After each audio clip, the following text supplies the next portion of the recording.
نمیرد تا دل از غم درونی سینه آن را شاد باید کرد. چه من گل پوش شد این مرغ پادر بند را آزاد باید کرد. همین مرغک که دام پای بندی دام قسمت بود، برای دوریش از وصل گل فریاد باید کرد. ز دلها که نبیز دایم، نفاق سینه بیز دایم، غمی صد بوده و نابوده دیرینه بیز دایم. کجایی را ز دلها پاک سازیم و به کام باد باید کرد. بدخشان و زرفشان، وخش و ختلان و خجندی باستانی را به هم هاریم روی خان و صلح ایجاد باید کرد. همه دشت و دمن، کوه و بیابان را ایثار شادمان و رشت و سود و ملک شغنان را یکی سازیم و صلح آباد باید کرد. همین ملکی که عمر روی تختش عالی سامان بود، نظام زندگی در حد سامان بود. اما ملکی که در وی خفته جسمی رستمی داستان، همان ملکی که در وی خفته سینا رودکی و قدرتی شغنان، و هم شاه تیمور و میرزای بابا جان زینب گلباد باید کرد.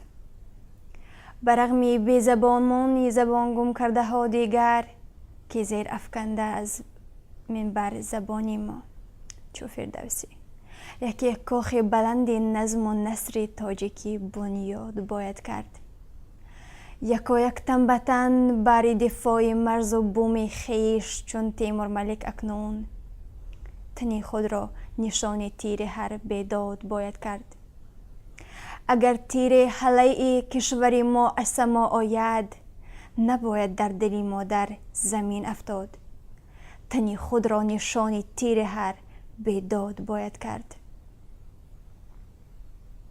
به انگشت و به ناخن کند باید سینه خارا، و گلزارش ز بعد خویش چون بیزاد باید کرد.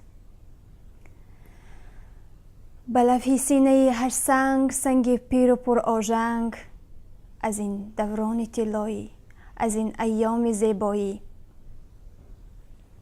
یکی نقش ابد ایجاد چون بهزاد باید کرد.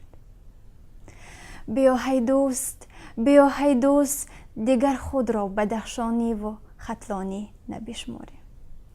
دیگر خود را ایثاری و زرفشانی نبشماریم. خجندی و دوشنبگی و رشتانی نبشماریم. که ما یک ملتیم و زاده یک مادری تاجیک. وطن ما را یک است، کان تاجیکستان است. ورا آباد باید کرد، ورا آباد باید کرد.